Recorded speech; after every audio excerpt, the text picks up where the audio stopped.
हाय friends, मैं हूं Manav. Welcome to movie शूवी। करते हैं आपस में पॉजिटिव सा नमस्कार। देखो, केसरी चैप्टर 2 का बिजनेस एनालिसिस भी है मेरे पास और L2 एम्परम का भी बिजनेस एनालिसिस है। सारे नंबर्स मेरे सामने।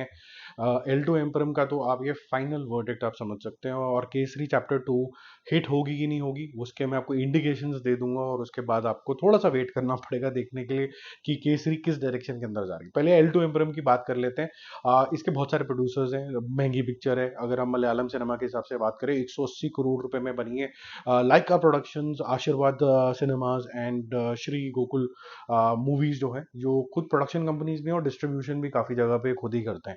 तो इसका जो बजट है वो 180 करोड़ रुपए है। इसकी जो कलेक्शन है वर्ल्ड वाइड लेवल पे अगर हम बात करें तो 266 करोड़ रुपीस की आई है वर्ल्ड वाइड लेवल पे।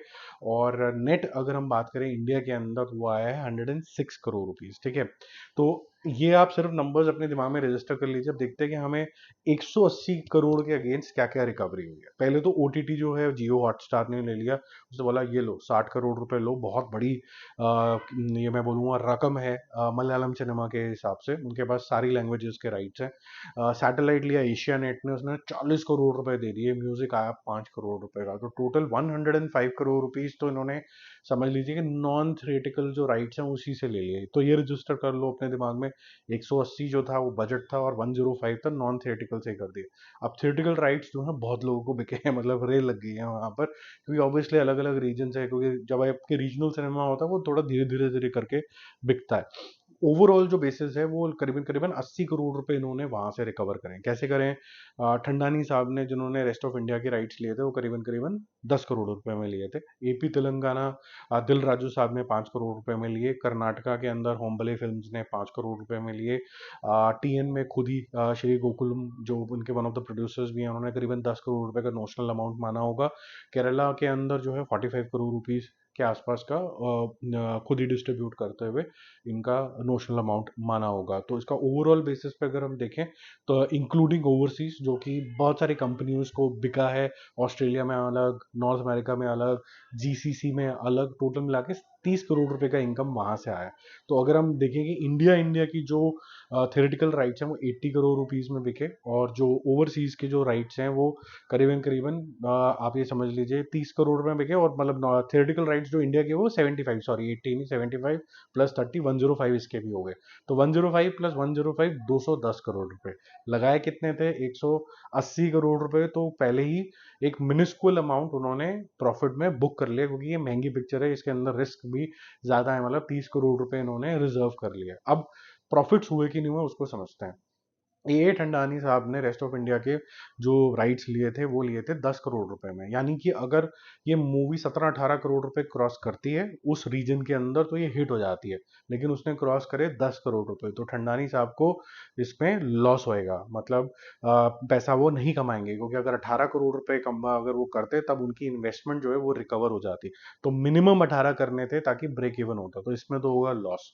एपी तेलंगाना के अंदर दिल राजू साहब है, उन्होंने 5 करोड़ रुपए लगाए थे, उनके बन गए 4.5 करोड़ रुपए। तो लेकिन जो एग्जीबिटर है उनको भी पैसे देने हैं।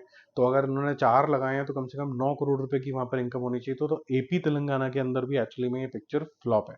हिट कहाँ है फिर? कर्नाटका में होम्बले फिल्म्स ने 5 करोड़ रुपए लगाए थे, उनके हो गए 12 करोड़ रुपए। 9 करोड़ रुपए का बेंचमार्क था जिसमें उनकी इन्वेस्टमेंट रिकवर हो जाती, वहां के 12, वहां हो गई ये हिट मजेदार तरीके से। टीएन के अंदर श्री गोकुलम ने 10 करोड़ रुपए का नोशनल अमाउंट माना, और करीबन करीबन उन्होंने सेम ही अमाउंट रिकवर कर लिया। तो सही हो गया मामला उनका, उनको ब्रेक इवन से ऊपर ही चले गए वो। केरला के अंदर करीबन करीबन 45 करोड़ रुपीस का माना उन्होंने। ये समझ लीजिए कि 80 करोड़ रुपीस के ऊपर उनको प्रॉफिट्स हो जाते हैं। वहां पर 88 से 90 करोड़ रुपीस वहां पर हो गए। कई लोगों ने ये भी बोला है कि केरला केरला के अंदर 100 करोड़ रुपीस टच कर गए। मैं आपको अभी ट्रेड के नंबर बता रहा हूँ, 88 से 89 करोड़ रुपीस। वैसे अगर प्रोड्यूसर फिगर माने तो 100 है। तो यहाँ प्रॉफिट्स है बेसिकली। तो आपका एपी तेलंगाना और रेस्ट ऑफ इंडिया के अंदर ये नहीं चली, बाकी हर जगह पे ये हिट है। ओवरऑल जो वर्डिक्ट आएगा वो सेमी हिट हिट के जोन के अंदर सेमी हिट लार्जली जाएगा। तो बहुत ज्यादा जबरदस्त तरीके का इंडिया का वर्डिक्ट जो रहेगा वो ये रहेगा। ओवरसीज के अंदर इन्होंने करीबन करीबन 30 करोड़ रुपए के राइट्स बिके थे, यानी कि 70 करोड़ रुपए के आसपास की अगर इनकी वहां पर इनकम हो तब जाके काम बनेगा। वो माइल्स हेड है इससे, तो वहां पर भी ये हिट है।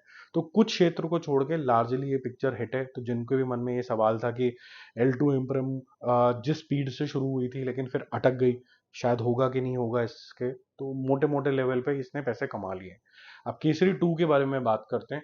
केसरी टू का जो बिजनेस एनालिसिस है उसमें पहले हम बजट की तरफ देखेंगे। बजट जो है वो है 150 करोड़ रुपए। इसमें एक्टर्स की फीस इंक्लूडेड नहीं है, इसके अंदर प्रोडक्शन कॉस्ट इंक्लूडेड है, एंसिलरी कॉस्ट इंक्लूडेड है, इसके अंदर आपके P&A यानी कि जितने भी प्रमोशन एंड एडवर्टाइजिंग होती है वो भी इंक्लूडेड है। और इसको दो प्रोड्यूसर्स ने मिलके बनाया है। धर्मा ने लार्जली पैसे लगाए हैं इसके अंदर, लेकिन जो केप ऑफ गुड फिल्म्स है उनको भी प्रोड्यूसर का तमका मिला है। तो केप ऑफ गुड फिल्म्स किसकी है? अक्षय कुमार की है। ये तमका कैसे मिलता है, ये जो राइट्स होते हैं ये कैसे मिलते हैं? क्योंकि अपने आप में जो अगर अक्षय कुमार किसी पिक्चर में काम करेंगे तो आज की डेट में इतना सीनियर आर्टिस्ट जो होगा वो कम से कम 60 करोड़ रुपए के आसपास, 50 से 60 करोड़ रुपए चार्ज करेगा। तो वो ना लेते हुए वो बोलते हैं हम प्रॉफिट शेयर ले लेंगे लेकिन हम as a one of the producers दिखा दीजिए। तो इसी वजह से तमके मिलते हैं, ये अपफ्रंट पैसे नहीं लगाते हैं, ठीक है। OTT जो राइट्स हैं वो जियो हॉटस्टार ने लिए हैं, जिन्होंने 105 करोड़ रुपए की डील करी है। और ये न्यूज़ में भी काफ़ी बड़ी बनी थी कि काफ़ी बड़ी डील मारी है। और सैटेलाइट के जो राइट्स हैं वो स्टार टीवी के पास है। पहले किसी ज़माने में ये बल्क डील हुआ करती थी जब स्टार नेटवर्क को पूरा का पूरा तामझाम मिल जाया करता था, हॉटस्टार भी उसका पार्ट था। लेकिन जब कभी भी बैठते हैं टेबल में, टीम्स जो हैं वो एक्चुअली पुरानी हैं, तो मेरे ख्याल से इन्होंने स्टार के साथ डील मार ली होगी। वो 45 करोड़ है। तो 105 वहाँ से आगे, 45 वहाँ से आगे, 150 टोटल पूरा हो गया। जी म्यूजिक ने इनको 10 करोड़ रुपए दे दिए, तो इनके पास 160 करोड़ आ गए। यानी कि इनका जो बजट था मोटे मोटे लेवल पे 10 करोड़ रुपए प्लस में इन्होंने ले लिया। अब स्मार्ट चीज इन्होंने ये करी है कि धर्मा प्रोडक्शन यूजुअली डिस्ट्रीब्यूशन खुद नहीं करता है, लेकिन इन्होंने खुद ही इस बारी डिस्ट्रीब्यूशन के अंदर भी हाथ डाल दिए। अब मोटे मोटे लेवल पे जो कुछ भी ये लोग कमाएंगे, अगर आप देखें थिएटर लेवल पे, उसका 50% इनका प्रॉफिटेबिलिटी होनी शुरू हो जाएगी, क्योंकि बीच में डिस्ट्रीब्यूटर कुछ नहीं है। लेकिन ये ऐसा चलता नहीं है। यूजुअली हर कंपनी के अंदर SBUs होते हैं, यानी स्मॉल बिजनेस यूनिट। एक यूनिट है जो प्रोडक्शन देखता है, एक बिजनेस है जो डिस्ट्रीब्यूशन देखता है। इन दोनों के बिजनेस हेड्स होते होंगे। अगर डिस्ट्रीब्यूटर भाई साहब विद इन धर्मा अगर डिस्ट्रीब्यूशन का बेड़ा उठाता है तो वो कम से कम कुछ चीजें, कुछ अजम्पशन लेगा। मेरे हिसाब से अजम्पशन क्या होगी, इसकी पब्लिकली अवेलेबल डेटा नहीं है। यूजली आप कोई भी इन्वेस्टमेंट करते हो तो उसमें 40% रिटर्न मान के चलते हैं कि इतना आ जाएगा, तो चलो ठीक है। 40% रिटर्न ऑफ इन्वेस्टमेंट हो गया आपका 150 करोड़ रुपए के ऊपर, लगभग लगभग 60 करोड़ रुपए। तो जो धर्मा प्रोडक्शन है वो ये बोलेगा कि यार 60 करोड़ रुपए तो मुझे जेब के अंदर चाहिए ही चाहिए, और उसके बाद हम बात करेंगे, ये मिनिमम है। इससे कम में तो मतलब हम एक्टर को भी जस्टिफाई नहीं कर पाएंगे, हम अपनी कॉस्ट भी जस्टिफाई नहीं कर पाएंगे। ये बेयर मिनिमम है। मुझे लगता है कम से कम ये 40 से 50% पे ऑपरेट करते होंगे, ठीक है। तो 60 से 70 करोड़ रुपए इनको मोटे मोटे लेवल पे चाहिए ही चाहिए हैं एग्जिबिटर्स से, यानी कि PVR आइनॉक्स सिंगल स्क्रीन से, ठीक है। अब अगर ये मूवी 100 से 125 करोड़ रुपए कमाती है, ठीक है, 130 ले लीजिए, अगर 70 चाहिए तो 130 करोड़ रुपए कमाती है नेट लेवल इंडिया के अंदर, तो ये प्रॉफिटेबल जोन के अंदर चले जाती है, जिसके अंदर कुछ कुछ शेयर धर्मा प्रोडक्शन को भी मिलेगा, कुछ अक्षय कुमार को भी मिल जाएगा। ऐसा नहीं है कि इतनी मेहनत वेहनत करी, प्रोडक्शन का तमका भी लगाया और उसके बाद घर कुछ नहीं लगेगा, ठीक है।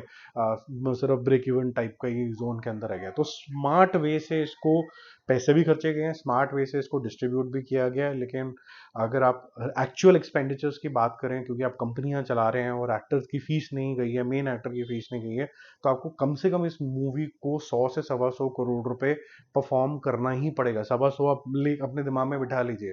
अब ये कहाँ तक पहुंची है? इससे पहले जो मैंने वीडियो बनाया था उसके अंदर मैंने आपको बताया था कि 30 करोड़ रुपीज पे पहुंची है, तो ये बहुत कम है। अभी ये इसको 100 सवा, पहले तो 100 मान लेते हैं अपने दिमाग में, तो 70 करोड़ रुपए तो अभी इसको और करने हैं। और अगर फर्स्ट वीकेंड के अंदर 50% तक अगर आप नहीं पहुंचो तो खतरे की घंटी है। तो केसरी टू के लिए खतरे की घंटी है।